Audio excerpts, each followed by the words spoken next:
Deutéronome 5.3. Ce n'est point avec nos pères que l'Éternel a traité cette alliance. Si ce n'est pas avec nos pères qu'il a traité cette alliance, si ce n'est pas l'Éternel, alors qui a traité avec eux? Ce n'est point avec nos pères que l'Éternel a traité cette alliance. Nos pères étaient donc dans quelle alliance? C'est avec nous. Donc ils étaient dans autre chose. Adonai nous a récupérés. Que ça soit toi ce soir.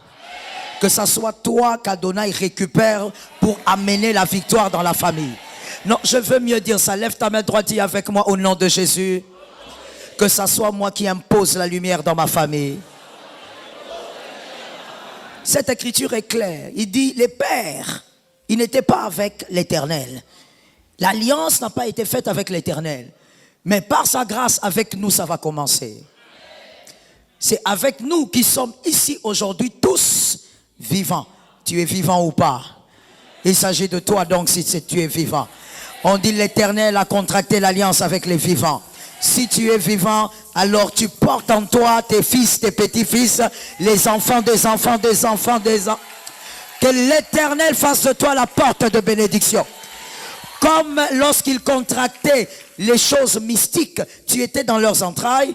L'Éternel n'a pas fait alliance avec eux, il a fait l'alliance avec toi. Et dans tes entrailles aussi, il y a des hommes, il y a des femmes. Ils vont se retrouver bénis parce que toi, tu es là aujourd'hui. Le jeûne d'aujourd'hui, c'est pour le fils de ton fils. Parce que le principe est le même. Ceux qui sont dans tes entrailles, ils vont se retrouver en train de vivre dans la paix, ils ne comprennent pas pourquoi. Les batailles que toi tu as affrontées, ils ne vont pas affronter cela. Pourquoi? Parce que toi, un jour, tu as participé à 13 jours de prière et tu as cru que l'Éternel était avec toi. Que l'Éternel te soutienne dans cette bataille. Nombre 32, 11. Ces hommes qui sont montés d'Égypte, oh my goodness, depuis l'âge de 20 ans et au-dessus, ne verront point le pays que j'ai juré de donner à Abraham, à Isaac et à Jacob, car ils n'ont pas suivi pleinement ma voie. Que ça ne soit pas toi. Il y a ceux qui n'ont pas suivi pleinement la voie. Ceux-là ont contracté des alliances. Ils ne peuvent pas entrer. Mais dans la faveur et la grâce, il y a toujours une porte. Parce qu'on n'entre pas par le toit. On entre par la porte. Voilà pourquoi Jésus a pu dire, je suis la porte des brebis. Alors il y a aussi une porte ici qui va permettre à certaines personnes de percer et d'entrer. Est-ce que quelqu'un m'entend? Si on a fermé par les alliances mystiques, et que quelqu'un d'intelligent m'entende bien, on a fermé par les alliances mystiques une porte de paix, une porte d'épanouissement, de stabilité véritable, soit la porte qui va permettre une autre ouverture, soit la porte qui va permettre une autre bénédiction. Que quelqu'un dise la bénédiction que j'ai eu du mal à avoir. Non, il faut parler avec autorité, ma soeur. Ne parle pas comme quelqu'un qui est en train de négocier. On ne négocie pas dans les mondes des esprits. La bénédiction que j'ai eu du mal à avoir, mon fils l'aura facilement.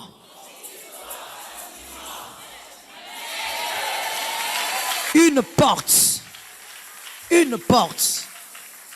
Ce soir, tu n'es pas un homme assis. Tu es une porte assise. Il faut avoir ça là-dedans. Je t'avais parlé de la connaissance et du mental.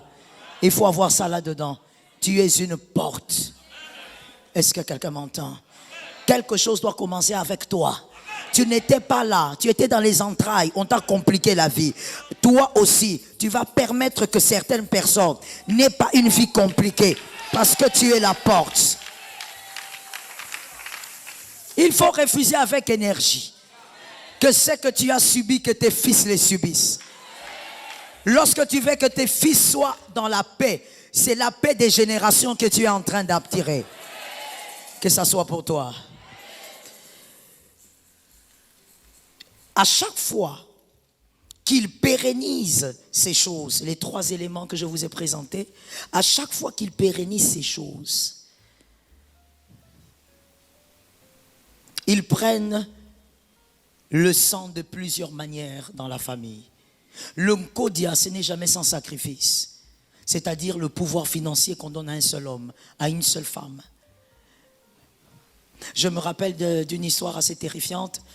Une dame, elle avait finalement été choisie, parce que c'est une élection, elle avait été choisie pour tenir les finances de toute une famille. À peine 35 ans. Et elle a commencé à s'épanouir au travail, elle a commencé aussi à avoir des ouvertures financières ailleurs. Son propre mari regarde et dit, mais je ne comprends pas. Est-ce que tout ça, c'est seulement le salaire? Est-ce que tout ça, c'est seulement l'argent que tu touches?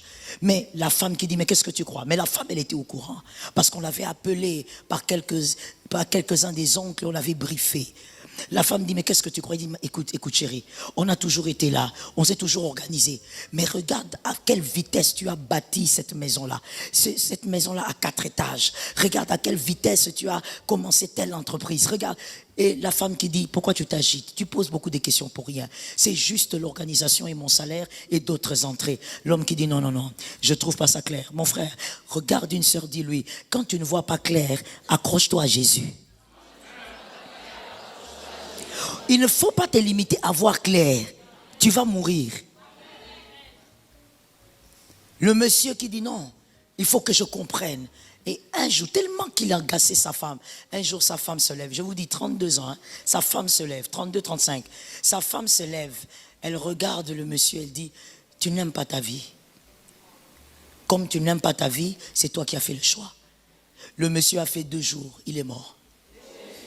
Les pouvoirs, entre guillemets, protecteurs de ce fonctionnement-là, ces pouvoirs sont venus tuer l'homme. Ma sœur, il ne faut pas que voir. Il faut voir et avoir un pouvoir. Dis ça à un voisin.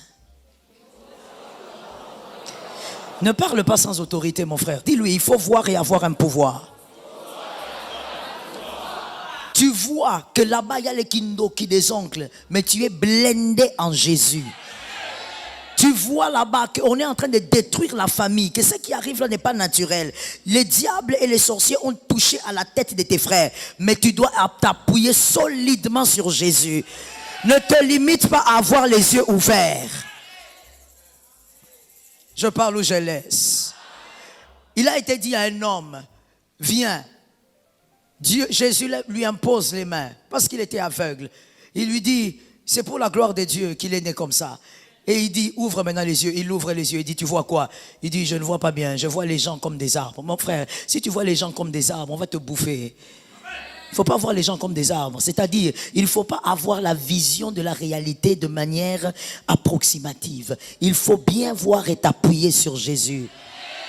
Non, j'ai l'impression qu'il y a les sorciers qui maculent. Mon frère, sois sûr de ce que tu vois et appuie-toi sur Jésus. Le beau garçon, l'enfant d'autrui, il est mort, on l'a enterré.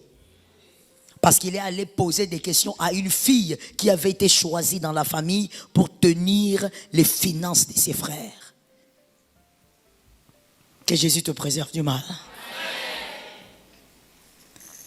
Il y a des revendications. Ces revendications, parce que c'est la revendication ancestrale, ces revendications se font auprès de certaines personnes. Quand on dit déjà revendication, c'est qu'ils n'arrivent pas à avoir ce qu'ils veulent. C'est-à-dire qu'on a déjà planifié tout ce qu'on a présenté dans la famille, ces 3 éléments, mais auprès de certaines personnes, ils n'arrivent pas à avoir ce que le contrat dit. Ils commencent maintenant à revendiquer. C'est un peu comme, Lucien, tu m'as promis que le soir, tu viendrais m'aider à travailler. Quand tu ne viens pas, je prends mon téléphone, je commence à revendiquer. Je dis, pourquoi tu as fait ça? Pourquoi tu ne viens pas? Tu m'avais promis. C'est mon droit. Puisque tu as promis, tu dois réaliser ta promesse. Ils revendiquent des choses parce qu'ils n'arrivent pas à accéder à la vie de certaines personnes. Que l'Éternel fasse en sorte que ça soit toi. Qu'ils n'arrivent jamais à avoir ce qu'ils doivent avoir. J'aime cet amen, je mets un amen dessus. J'ai besoin de 5 garçons, s'il vous plaît. Venez. 5. Cette revendication ancestrale se réalise auprès de ces 2 catégories qu'on va présenter ce soir. Ces 2 catégories. Alignez-vous bien, s'il vous plaît. Alignez-vous bien. La première catégorie, je veux appeler ça dans cet enseignement le phénomène du saut d'âme. Saut comme sauter. Le phénomène du saut d'âme. Âme, esprit, corps. Le phénomène du saut d'âme. Lorsque ce phénomène arrive, celui qui a subi ce phénomène devient la cible des revendications ancestrales. Le saut d'âme, c'est quoi? C'est ceci. Le saut d'âme, c'est quoi? C'est ceci. Regardez.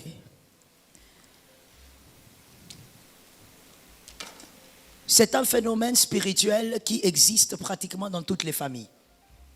Dans toutes les familles, et il ne s'agit pas que de l'Afrique. Pratiquement dans toutes les familles du monde.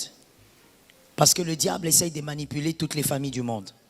Peu importe la race. Ici, nous avons, c'est mieux d'écrire aussi, nous avons Abraham. Deuxièmement, nous avons Isaac. Troisièmement, nous avons Jacob. 4, nous avons les 12 fils de Jacob. 5, nous avons Joseph.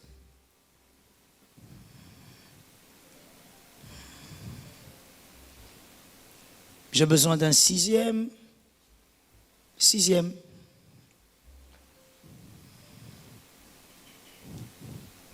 Venez de ce côté. Mettez-vous là-bas.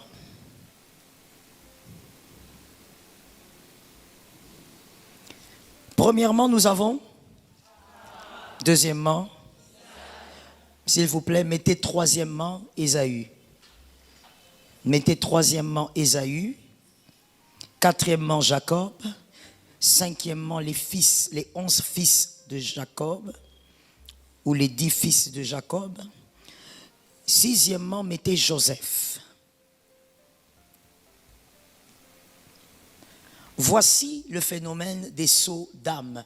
Et très souvent, à cause de ces phénomènes, les personnes concernées pensent qu'il n'y a pas de bataille sur leur vie, alors que c'est une erreur. Que l'Éternel vous accorde de la sagesse. Voici ce phénomène. Ça, c'est Abraham. Et dans votre carnet, vous allez écrire juste à côté. À côté de chaque nom, vous allez écrire la réalité. Abraham, le premier. Abraham a dû mentir que sa femme était sa sœur. Vous vous rappelez? Écrivez à côté d'Abraham, mensonge. Après Abraham, il y a qui? Isaac. Isaac aussi a dû mentir que Rebecca était sa sœur, que ce n'était pas sa femme, pour se protéger. N'est-ce pas? Après Isaac, il y a Ésaü. Ésaü, lui, n'a pas menti. Il n'a pas subi cela. Il n'a pas vécu cela. Le saut d'âme. Il subit le saut d'âme. C'est-à-dire, cette malédiction du mensonge saute celui-ci. Il n'est pas atteint. Mais quand tu n'es pas atteint, cela ne veut pas dire que tu n'as pas le même sang. Cela ne veut pas dire qu'on ne peut pas te chercher. Parce que tant que tu as le sang, on te cherche.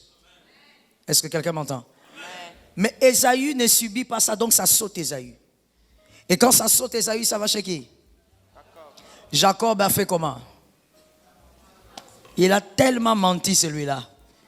Le mensonge l'a atteint également. Ensuite,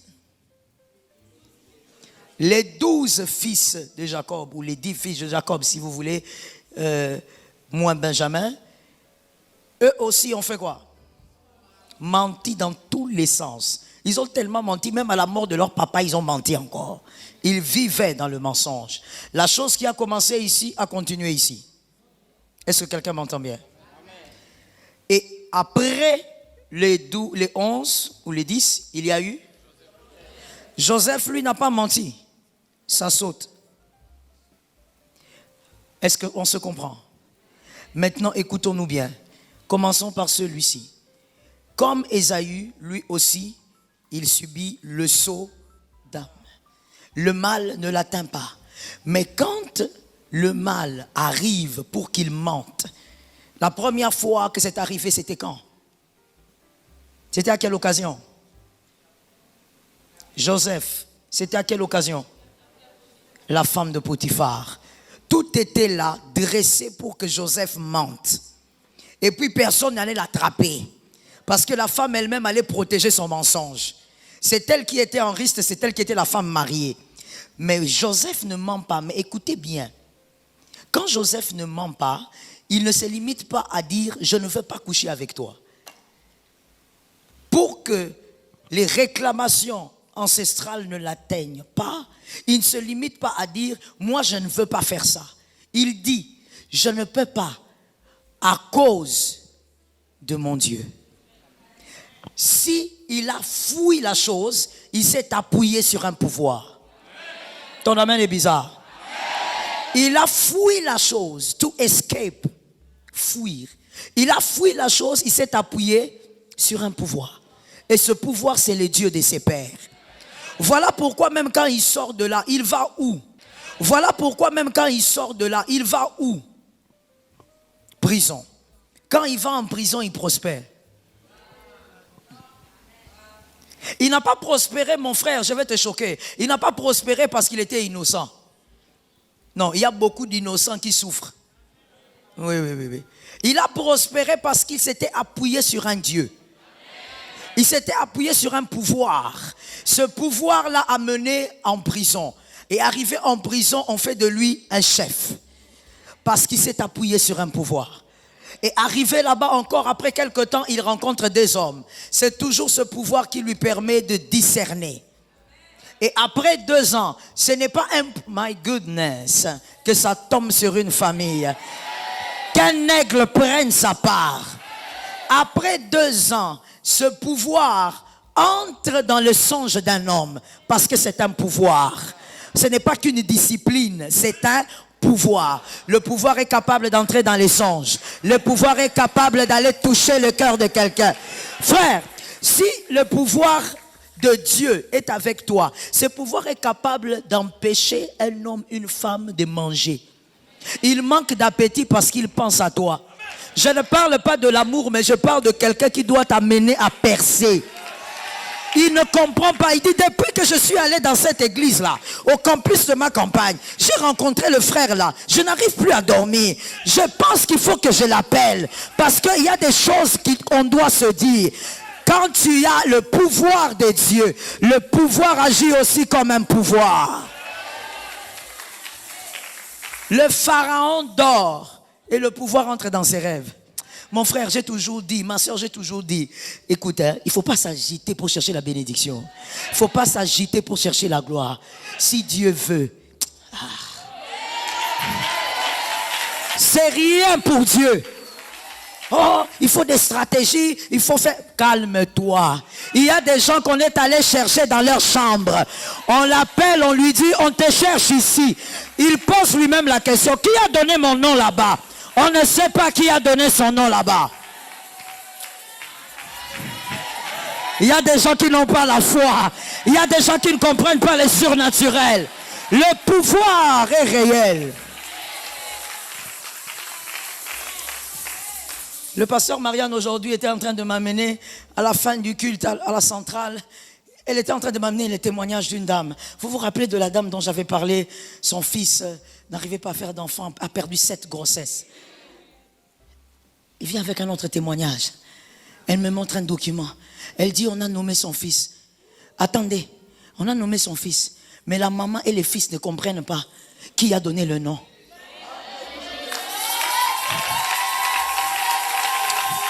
Elle est là. Elle m'a amené ce document-là. Je lui ai dit, mais ce n'est pas possible. Ce n'est pas possible. Cette femme doit témoigner. Et on s'est dit qu'elle va témoigner. La dame va témoigner. Elle m'a montré le document de la nomination. La liste. Le garçon est dépassé. Il dit, je n'ai parlé à personne. La maman aussi dit, maman, tu ne peux pas comprendre. On n'a personne. Mais les noms entiers, sans erreur. Ah, tu ne connais pas Jésus. Tu ne connais pas Jésus. Je te parle de Jésus, le Dieu du surnaturel. Qu'il prenne ton nom, qu'il dépose ça quelque part.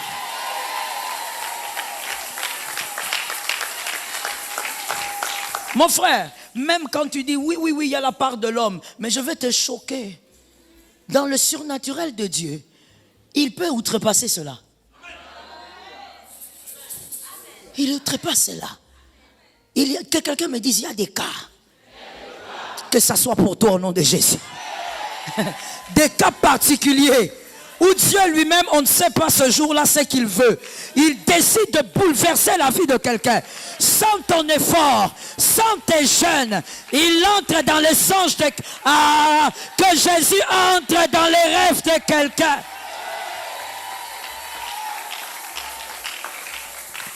Tu es dans l'agitation comme ça.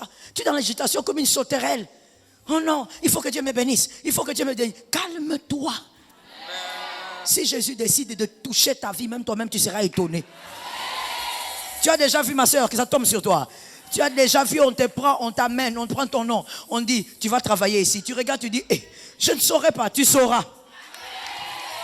Toi-même, tu dis, je ne saurais pas. Je n'ai pas fait ce genre d'études. On te dit, tu vas apprendre. C'est toi qui restes là. Le surnaturel est réel. Mais il faut s'appuyer sur un pouvoir. Le pouvoir de Dieu. Joseph n'a pas dit, je ne vais pas mentir parce que moi je suis Joseph. Je suis différent d'Abraham. Il a dit, je ne peux pas faire ça. À mon Dieu. Je m'appuie sur quelqu'un. Que ce pouvoir se manifeste dans ta vie. Merci mes fils. Deuxième type de personne. Non, je crois qu'on va parler de 3 types de personnes. Deuxième type de personnes qui subissent ce genre de revendication ancestrale. Vous êtes acculés par cela. Acculés par cela.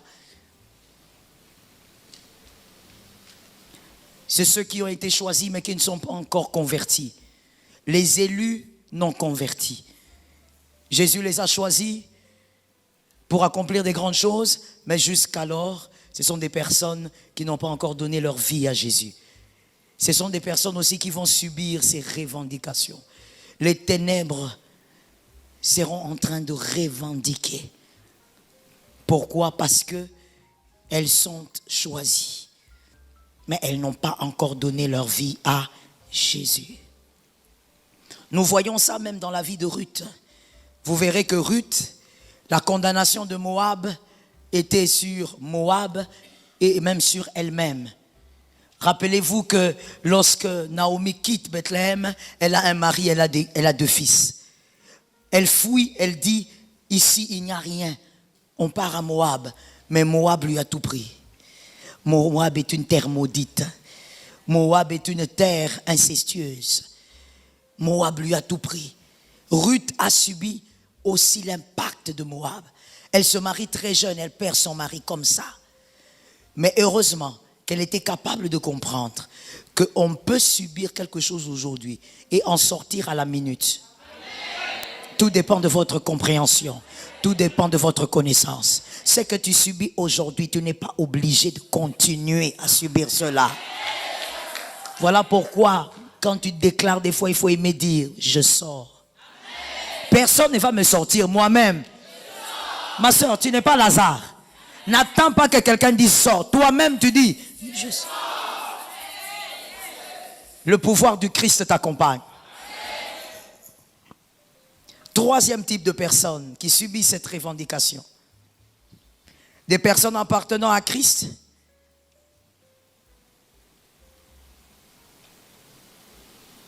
Des personnes appartenant à Christ. Et ça, c'est important d'écrire parce que toi, tu appartiens à Jésus. Les personnes appartenant à Christ, tu as donné ta vie à Jésus.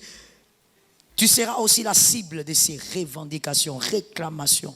Ça veut dire on te réclame, on te cherche. Comment est-ce que tu les as échappés? Ils te cherchent. Voilà pourquoi il y a une écriture qui peut dire, le diable rôde autour, comme il rôde. Rôder est un mot français qui veut dire tourner autour. Il n'est pas loin, il est tout près. Pourquoi il est tout près? Il est tout près auprès de ceux qui ont donné leur vie à Jésus. Il veut t'imposer le contrat ancestral. Tu n'es pas concerné. Comme tu as donné ta vie à Jésus, tu es un problème pour lui. Tu es le tueur de Goliath. Tu es celui qui va arrêter certaines réalités. Tu vas arrêter certaines choses catastrophiques. Alors tu deviens un problème pour lui. Et tu vas subir quelques secousses parce qu'il te cherche. Tu dors la nuit comme ça, tu vois des gens qui te poursuivent. Mon frère, laisse-moi te dire, est-ce que tu sais qu'il y a des gens qui dorment pendant 3-4 ans? Ils ne rêvent pas des gens qui les poursuivent. Peut-être que tu crois que c'est normal. Ce n'est pas normal. Non, de temps en temps, tout le monde voit ça. Non. Toi, il y a toujours des gens qui te poursuivent. On te cherche, on te réclame, on te veut. Des chiens qui te poursuivent. Oh non, c'est l'esprit de l'impudicité qui me poursuit. Non, on te cherche. On te veut. Tu as échappé à quelque chose. Ils te poursuivent. Tu dois vaincre. Je suis d'accord avec toi, ma soeur. Tu dois vaincre. Tu ne dois plus même faire ces genres de rêves parce que l'Éternel te délivre. Il est normal qu'un circoncis, enfant de Dieu, soit acculé par ce genre de pouvoir. Tu es un problème pour eux. Reste un problème pour eux. Alors, notons ceci pour terminer. Comment cette revendication se passe-t-elle? Et je précise, merci de l'écrire, auprès des circoncis, auprès des enfants de Dieu. Donc le point 3. Comment cette revendication, cette réclamation se passe-t-elle auprès des circoncis, des enfants de Dieu? Tu es enfant de Dieu. Comment cette réclamation se passe? Elle a quelle forme? Premièrement, il revendique en déstabilisant tout ce qui vous donne la paix. Il revendique leur présence en déstabilisant tout ce qui vous donne la paix. Car s'ils déstabilisent ce qui vous donne la paix, ils se disent le manque de paix va vous pousser à ouvrir des portes. Attention mon frère. Voilà pourquoi il y a une écriture qui dit soyez toujours joyeux. C'est-à-dire n'ouvre pas les portes même quand ça ne va pas. Même dans la douleur, n'ouvre aucune porte. Sois joyeux, crois que l'Éternel est avec toi. Ne permets pas que la douleur t'ouvre des portes négatives. Ils veulent déstabiliser votre paix. Et laisse-moi te dire quelque chose que j'entends l'Esprit me dire. Écoute mon frère, fais attention lorsque tu te mets en guerre avec ce qui doit te donner la paix. Attention lorsque tu te mets en guerre avec ce qui doit te donner la paix. Tu dois avoir assez de sagesse pour comprendre que le problème est de ton côté, ce n'est pas de l'autre côté. Il y a des choses dans la vie qui ont l'appel de la paix. Ces choses sont appelées à te donner la paix. Comme ton travail, tes études, ton mariage. Toi, les disputes continuelles là, que tu as avec ta femme, est-ce que tu crois que c'est naturel? Attention avec tout ce qui s'élève contre ce qui doit te donner la paix. Est-ce que quelqu'un m'entend? Voilà pourquoi j'ai aimé un témoignage d'un monsieur qui disait ma femme elle était tellement insoumise, elle était tellement arrogante qu'à un moment donné je faisais d'abord des reproches et puis on avait des problèmes tout le temps et un jour j'ai compris que je dois changer de système. Cet homme a dit j'ai commencé chaque soir à prier pour ma femme. Quand ma femme dort, je la regarde et je déclare toi tu es une femme soumise, toi tu es une bonne femme, toi tu es ma bénédiction. Mon frère, quand ta bénédiction commence à te ôter la paix, ne fouille pas la bénédiction. Elle est appelée à te donner la paix. Cherche la paix, chasse le mal. Que le mal qui fait entrer soit chassé. Beaucoup de gens ont cette attitude-là. Ta bénédiction, elle a toujours été ta bénédiction. À un moment, ça commence à te ôter la paix. Toi, tu dis non. Je crois que c'est le temps maintenant que moi et toi, on se sépare. C'est le temps que moi et cette bénédiction ou cette chose qu'on se sépare. Attention. Pourquoi Ruth est restée avec Naomi? Ruth est restée avec Naomi, comme je le disais ce matin. Ruth est restée avec Naomi parce qu'elle avait compris ceci. Si Naomi m'a béni hier, elle peut me bénir aujourd'hui. Ce qui t'a béni au départ peut te bénir encore. Le problème, c'est qu'il y a des pouvoirs qui voudraient déstabiliser tout ce qui te donne la paix. Mon frère, c'est comme ça que tu vas voir un homme qui a beaucoup étudié, qui a un très bon parcours scolaire. Mais tu vois que cet homme est dépassé, il porte une chaussette rouge, une autre bleue. Dépassé par les événements. Les veines sont déjà sorties. Parce que tout ce qu'il a ne lui donne pas la paix. Mais mon frère, avec moins que ce que tu as, il y a des hommes qui vivent en paix. Est-ce que quelqu'un m'entend? Est-ce que quelqu'un m'entend? Je sens quelque chose, je l'ai dit pour les hommes intelligents. Dans la vie, il faut apprendre à garder ce qui est à toi et à chasser celui qui veut te détruire. À chasser celui qui veut t'arracher ta chose. Et on ne peut pas t'arracher ce qui est à toi facilement. Dieu t'a donné cette chose pour te bénir. Le diable vient. Les pouvoirs sataniques viennent. Toi, tu es là, tu es en train de subir et tu dis, je ne comprends pas ce qui m'arrive, rien ne marche. Mon frère, ma soeur, chasse le mal. Voilà pourquoi il dit, voici les miracles qui accompagneront ceux qui auront cru en mon nom. Ils chasseront des démons. Chasse ces démons-là. Chasse ces démons-là. Chasse ces démons. Chasse ces démons. Je disais chasse ces démons. Je dis encore chasse ces démons. Il ne faut pas laisser qu'on te dépouille comme ça. Dieu t'a donné les enfants. C'est Dieu qui t'a donné les enfants. Il y a des gens qui pleurent pour en avoir. Pendant des années, et même d'autres meurent sans en avoir. Dieu te donne les enfants. Tu constates à un moment donné, c'est comme s'il y a une têtutesse diabolique. C'est comme s'il y a une négligence bizarre. Toi, tout ce que tu fais, c'est prendre le fouet. On t'a dit que les démons sortent avec le fouet. Chasse le mal. Dis à une voisine, chasse le mal et garde ce qui est à toi. Deuxième stratégie de revendication. Deuxième stratégie de revendication. Ça, c'est important à comprendre. En soufflant sur vous un esprit d'erreur. Oui, en soufflant sur vous un esprit d'erreur. Il souffle, il envoie vers vous un démon d'erreur. Vous commencez à commettre des erreurs, même sur le lieu de votre bénédiction. Ce qui est censé être votre paix commence à vous fuir. Vous commettez des erreurs que même un débutant à votre place ne commettrait pas. Mais généralement, dans ce cas, ce sont des erreurs de sagesse. Des erreurs de sagesse. L'esprit d'erreur. Là où tu dois pardonner, tu dis, bon, on pardonne, on continue. Parce que cette relation te bénira. C'est un ami de la destinée. Toi, tu dis, je ne suis pas là pour les supplier. Il est qui? Je suis devenu ce que je suis devenu seul. Un esprit d'erreur commence à t'éloigner des personnes qui doivent te bénir. Un esprit d'erreur commence à t'amener à prendre des décisions qui te détruisent à petit feu. Mon frère, je prie pour que à chaque fois que tu commets une erreur, que tu ne sois pas dans l'orgueil. Ne sois pas dans l'orgueil. Sois humble pour voir que là, c'est de ma faute. Et quand tu constates que c'est de ta faute, surtout quand c'est en relation avec quelqu'un, ne garde pas ça dans ton cœur. Ne parle pas à Dieu. Tu as commis une erreur envers un homme, va voir cet homme. Va voir cette femme. L'esprit d'erreur vous conduit vers le mal, mais vous ne le voyez pas. Vous êtes convaincu que vous êtes en train de faire des bonnes choses. Que Jésus vous soutienne. Troisième stratégie de revendication.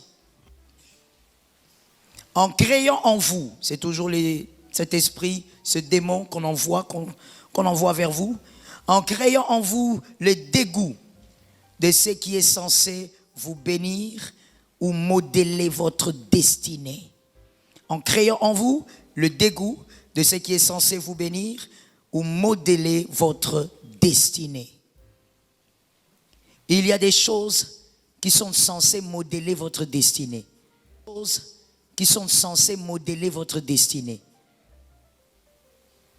Attention, avec des dégoûts bizarres. Tu es ami de quelqu'un, ça fait 2 mois, tu te réveilles un bon matin, je n'ai plus envie de le voir. Pourquoi? Je ne sais pas. Je sens seulement. Et tu veux faire ça passer pour le Saint-Esprit. Mon frère, tu es aventurier. Ce n'est pas le Saint-Esprit. C'est un esprit impur qui est en toi. Tu dégoûtes les gens, même quand ils n'ont rien fait. Il y a quelque chose. Des gens, des personnes que Dieu t'a accordées pour une destinée de gloire. Il y a une fois une jeune sœur qui venait me dire, elle est venue me dire, pasteur, je ne veux plus continuer avec elle. J'ai dit, pourquoi? Je ne sais pas. Tu ne sais pas. C'est une blague ou bien? Ma sœur, surtout que ces jours-là, j'étais en jeûne. Un long jeûne, fatigué. J'ai dit, tu ne sais pas. Qu'est-ce que ça veut dire, tu ne sais pas? Je ne sais pas, pasteur, je ne sais pas. Je ne peux pas vous mentir. Je sens seulement que je ne veux plus de lui. 2 ans de relation, tu ne veux plus de lui. Non, je ne veux plus de lui. Et tu parles avec beaucoup de fier parce que tu as 23 ans. Mais à un moment donné, tu vas te rendre compte que ces cheveux-là ont changé de couleur. Vous savez, à un moment donné, vous savez quand les cheveux-là commencent à changer de couleur, ça veut dire que même pour le mariage, tu ne choisis plus, tu prends. Tu prends ce qui vient là. On y va. Comme je disais, tu n'attends même pas qu'ils disent « je veux ». Il dit « on y va ». Cheminons. Attention, ces démons-là, ils créent les dégoûts pour des choses qui sont censées te bénir. Maman, on est pendant 13 jours de prière. Toi, on te réveille, on dit on va à la prière. Allez, on a aucune idée. Traduction. Aujourd'hui, je ne pars pas. Et tu ne pars pas pourquoi? Pour rien. Pour rien comment? Ah, j'irai seulement les vendredis. Ce qui doit te bénir commence à te dégoûter. Tu n'as pas besoin de prophétie. Tu n'as pas besoin de prophétie. Les choses qui doivent, mon frère, dans la vie, la maturité devrait même t'imposer certaines choses parce que cela est bon pour ta destinée. Même si, je n'ai pas fini la phrase, même si ce n'est pas un plaisir pour toi. Il y a des choses bonnes pour ta destinée et pour toi qui ne sont pas des plaisirs. Dans la vie de tout élu, ça existe. Ce n'est pas un plaisir, mais c'est bon pour ta destinée. Tu dois avoir la maturité pour faire la différence. Tu prends ce qui est bon pour ta destinée. Est-ce que quelqu'un m'entend bien? Mon frère, rater la destinée, c'est une petite chose, une petite virgule déplacée. La destinée peut être ratée, totalement ratée. Lorsque tu ressens ce genre de choses, demande au Saint-Esprit, qu'est-ce qui se passe? Que le Saint-Esprit te ressort. 4e stratégie de revendication. Tout ça, c'est pourquoi? C'est pour imposer une porte négative afin qu'ils entrent pour te détruire. Que cela n'arrive pas. Cela n'arrivera pas. 4e stratégie. En vous éloignant des hommes clés de votre destinée. En vous éloignant des hommes clés de votre destinée. Oui, dans la destinée, il y a des hommes clés. Cela ne changera pas. Oui, mon frère, je t'ai toujours dit, la vérité ne change pas parce que tu ne l'aimes pas. Tu peux ne pas aimer la vérité, mais elle reste vérité. Il y a des hommes clés dans la destinée. Des personnes que tu dois rencontrer pour tenir à un moment donné de ta vie. Des personnes... Est-ce que tu as entendu? Tu as entendu? Oui. Quelqu'un que tu rencontres aujourd'hui, vous êtes juste là, en train de vous voir, de dire bonjour, bonsoir à l'église, alors que Dieu t'a mis avec cette personne dans l'église parce que d'ici 2 ans, le problème que tu auras besoin d'elle. Les personnes clés de votre destinée, si tu ne le rencontres pas, maman, tu n'auras pas la sagesse qu'il te faut pour arriver là-bas. Des hommes clés de votre destinée, si tu ne pas seulement rencontrer, il faut rencontrer et rester avec. Si tu ne restes pas avec, tu auras la chaise, mais la chaise va te renverser. Parce que c'est la personne qui doit te donner les stratégies intelligentes pour que tu restes sur cette chaise-là. Les personnes clés de la destinée. Si tu ne l'épouses pas, tu t'es détruit. Quelqu'un m'entend bien? Oui. Là, pour ouvrir la petite parenthèse. Est-ce que c'est une parenthèse? Non. Ça parle même du sujet. Les hommes de la destinée existent. Les femmes de la destinée existent. La femme que tu dois épouser pour aiguiser ta destinée. L'homme que tu vas épouser pour aiguiser ta destinée. Il y a des femmes, évidemment, il y en a plusieurs. Si elle n'avait pas épousé l'homme qu'elle a eu à épouser, elle serait une femme de petite vision.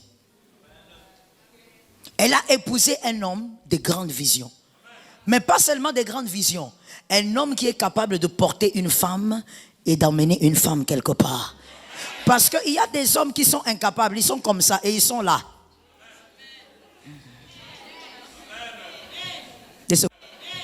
De ce côté.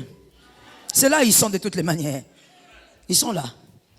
Ça veut dire que lui, il est avec sa femme, mais à chaque fois que les gens, par exemple, disent « Ah, ta femme est très intelligente. » Bon,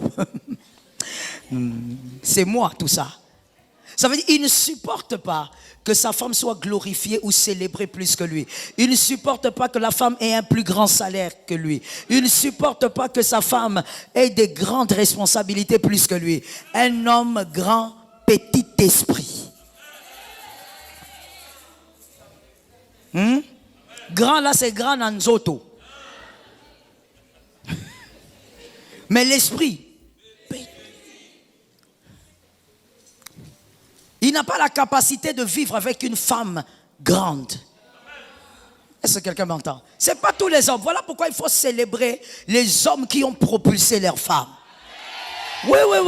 Il faut les célébrer. Parce qu'ils ont le mental et ils ont la vision. Il ne suffit pas de voir grand, mais il prend sa femme de là où elle est. Il dit, tu peux y arriver. Vas-y. Et chaque fois que sa femme avance, lui, il acclame. On célèbre sa femme, lui, il acclame. Mais tu vois un mari à la maison comme ça, vous causez, son ami lui dit, en tout cas, madame, ça c'est quand sa madame dit quelque chose, hein? En tout cas, madame, vous avez dit quelque chose de merveilleux. Écoute l'homme. Bon, en réalité, elle n'a rien dit. C'est que, parce que, en réalité, non, est-ce que vous ne connaissez pas ces hommes-là? Ils sont là.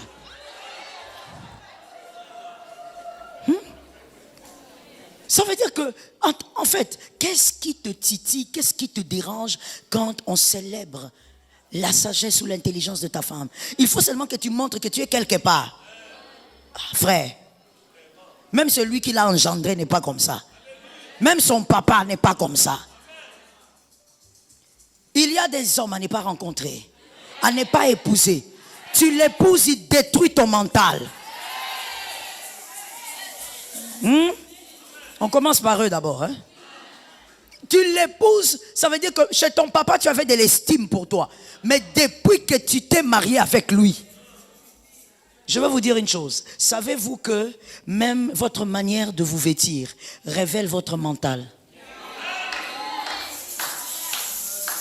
Maintenant, il y a de ces femmes mariées. Regarde les vêtements. Elle était jeune fille, coquette, mignonne. Mais depuis qu'elle s'est mariée à ce gars-là, des pagnes antiques. Et c'est le même mari qui va dire, pourquoi tu commences à te négliger comme ça? Elle se néglige parce que tu as tué ça. Tu as détruit de l'intérieur. Elle ne peut pas être bien. Pourquoi vous ne dites pas amen? Il y a des hommes, Dieu a fait de toi une femme extraordinaire, mais tu rencontres, toi aussi. Ne dis pas oui à un homme parce qu'il parle bien français. Fais attention à ces hommes-là. Fais attention à ces hommes-là. Dès qu'il ouvre sa bouche, tu sais, écoute. Fuis. Beaucoup de Français, mais une éducation. L'éducation, ce n'est pas le français. Hein. Tu le rencontres, même ta famille a pitié de toi. Ta famille se demande, tu es allé te marier, pourquoi? tous les dons, les talents que Dieu avait mis en toi disparaissent. Mort. Tu chantais bien, tu as même oublié. Tu chantes seulement dans la salle de bain. Il ne t'encourage en rien, mais il a toute une liste de tes défauts. Il a tout un répertoire de tes défauts. J'étais en train de dire ce matin, je disais, la grâce ressemble à une bonne femme. La grâce de Dieu ressemble à une bonne femme. Une bonne femme se bonifie quand tu la célèbres. Maintenant, il y a des gens de façon qui pensent que quand tu célèbres une femme, c'est que tu veux dire qu'elle n'a pas de défauts. Elle ne va pas s'améliorer. Tu n'as pas compris le principe. Ce n'est pas en parlant des défauts de quelqu'un qui s'améliore.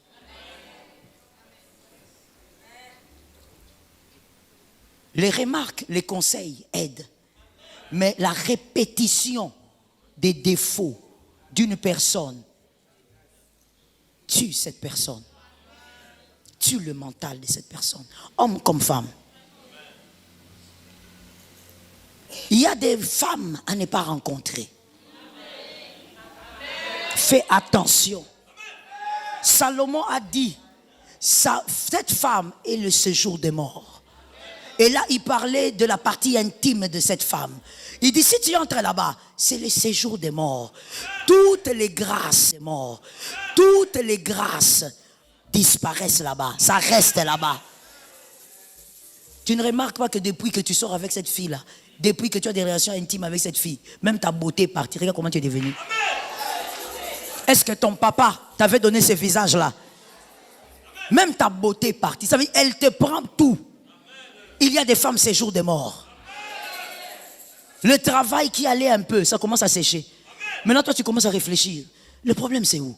C'est quoi le problème? Il faut que j'accélère un peu d'effort, que je m'améliore au travail. Non, mon frère, tu es entré là où on n'entrait pas. Laisse-moi parler à quelqu'un. Toute porte n'est pas faite pour ouvrir. Où sont les hommes intelligents? Où sont les femmes intelligentes? Toute porte n'est pas faite pour...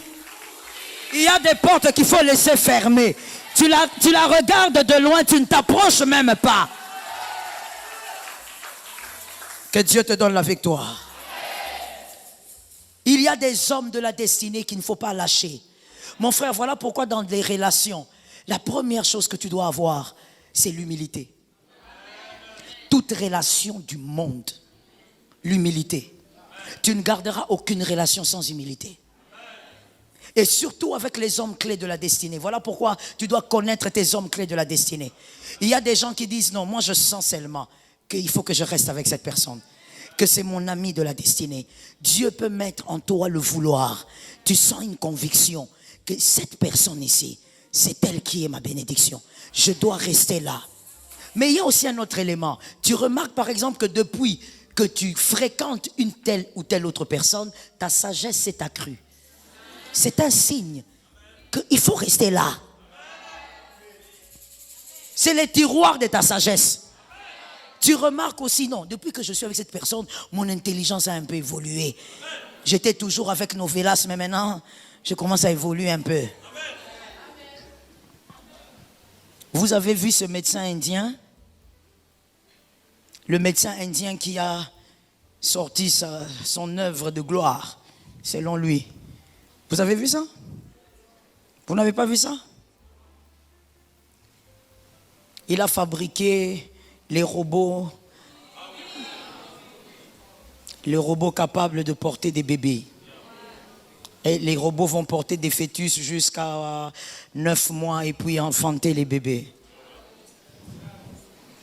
Et tout le monde dit, oh, intelligence. On est en train d'aller quelque part, hein? Si les robots portent les bébés, on est en train d'aller quelque part. Si le robot porte les bébés, ce bébé naît avec quel type de... Parce que ce bébé va être élevé par un robot. Les hommes clés de la destinée, tu dois les connaître et les reconnaître. Quand tu rencontres, que Dieu te donne cette onction. Quand tu rencontres, tu sens que c'est ça. Et il faut rester là. Est-ce que quelqu'un m'entend? J'avais vu ma fille ici quelque part. Ma fille, lève-toi s'il te plaît. Oui, c'est toi. La première fois que je l'ai vue, la caméra, vous n'êtes pas obligé de prendre là-bas. La première fois que je l'ai vue, je lui ai dit, toi, tu es la fille de la destinée. Elle m'a dit, mais pasteur, il y a ceci, il y a cela. J'ai dit, alors comme tu ne comprends pas encore ce que je t'ai dit, regarde ce qui va se passer. Les choses, heureusement qu'autour de sa vie, je ne connais personne. Sinon, on allait dire, le pasteur Joël a appelé. Je ne connais personne. Dieu a commencé à bouleverser sa vie. Ça veut dire que là où elle pensait qu'il fallait qu'elle reste là, on a commencé à la chasser. Jusqu'à ce qu'elle m'a dit, c'est que tu m'avais dit. Maintenant, la réalité que je vis m'amène seulement ici. Dieu s'est organisé pour que Lot quitte Sodome.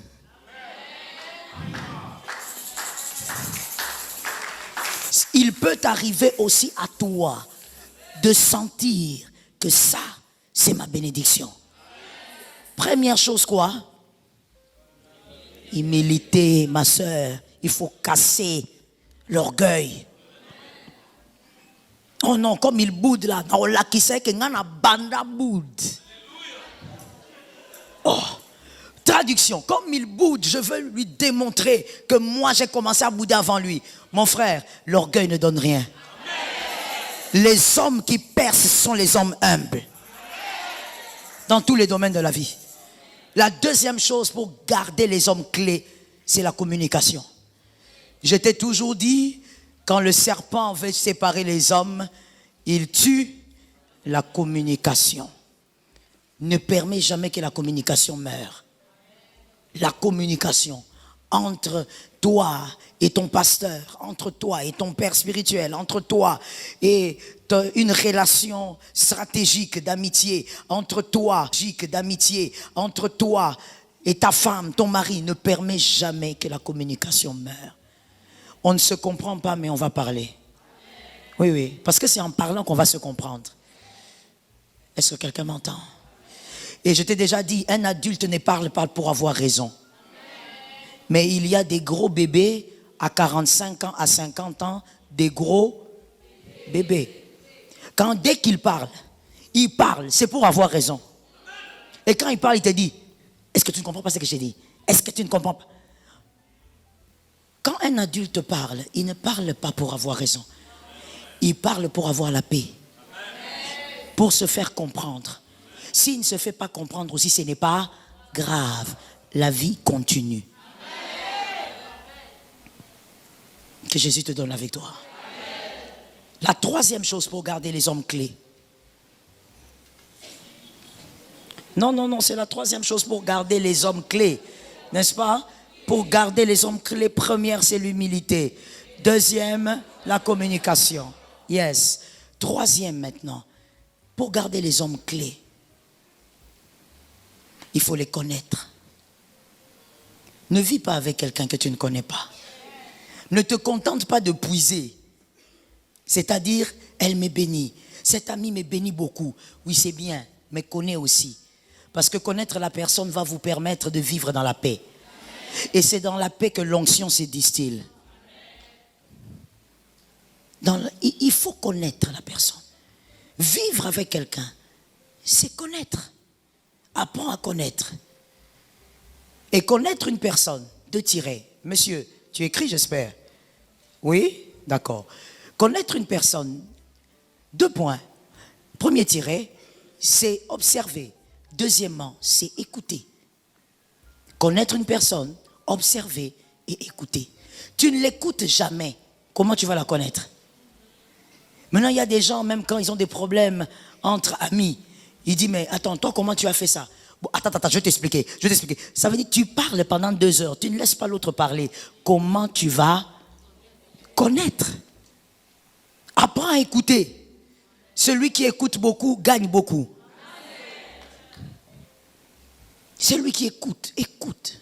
Et ensuite, observe. Observe. Sois un bon observateur. Comment il vit? Qu'est-ce qu'il aime? Qu'est-ce qu'il ne supporte pas? Qu'est-ce qu'il accepte? apprends à observer. Quand je dis ça, je ne veux pas que les mariés qui sont ici, en sortant d'ici, aillent dire à leur mari, on a dit, il faut observer. Il faut observer. Toi, tu ne m'observes pas. Mais avant de demander à l'autre de t'observer, est-ce que toi, tu observes?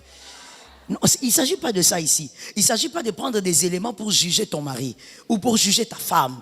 Il s'agit toi-même d'être renouvelé par de ton intelligence. Sois impacté par la vérité et sois renouvelé dans ton intelligence.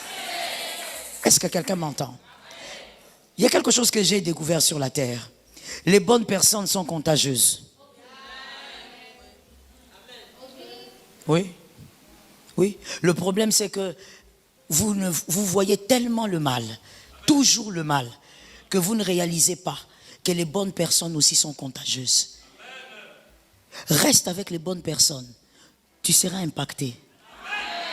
Parle beaucoup avec les bonnes personnes, tu seras impacté. Aime, il y a des gens qui n'aiment pas la compagnie des bonnes personnes. Ça veut dire ceux qui ont vendu à tongité.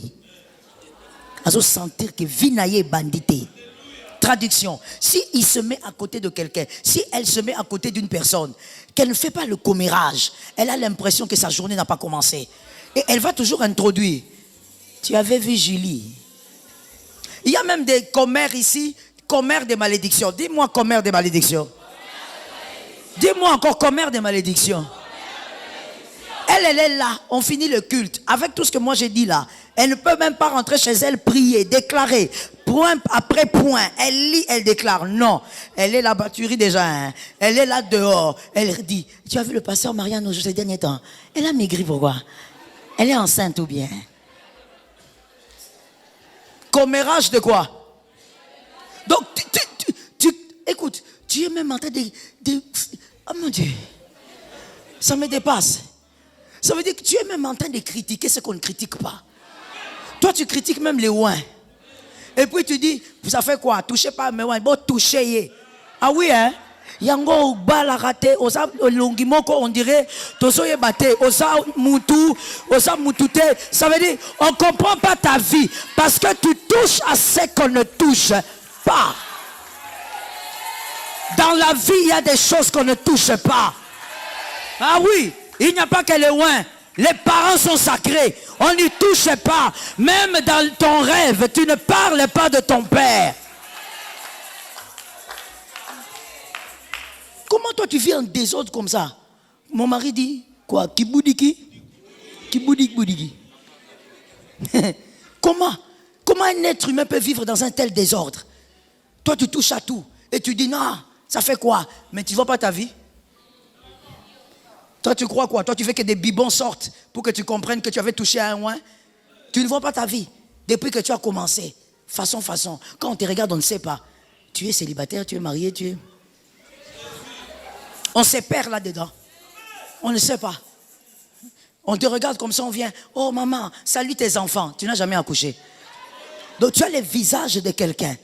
Quand on te voit au Bota.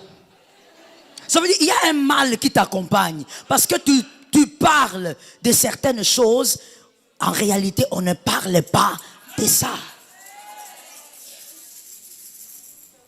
Les hommes clés de la destinée, on les observe. Apprends à les connaître. Et ne les laisse pas avant que le temps n'arrive. Écris-moi ça. Il y a des hommes clés de la destinée avec qui on va faire toute une vie. Et il y a d'autres qui ont un temps. Il y a un temps d'expiration. Après ce temps, c'est fini. Dieu va lui-même organiser la séparation. Ce n'est pas à vous de le faire. Parce que vous ne vous êtes pas rencontrés par votre décision. Ce que tu n'as pas rencontré par ta décision ne te sépare pas aussi par ta décision. C'est Dieu qui vous a fait rencontrer celui qui va organiser la séparation. Mais il y a des hommes aussi, c'est jusqu'à la mort. Même quand tu vieilliras, tu seras toujours en connexion avec cette personne-là. Même à des kilomètres. Ce sont les hommes clés de la destinée.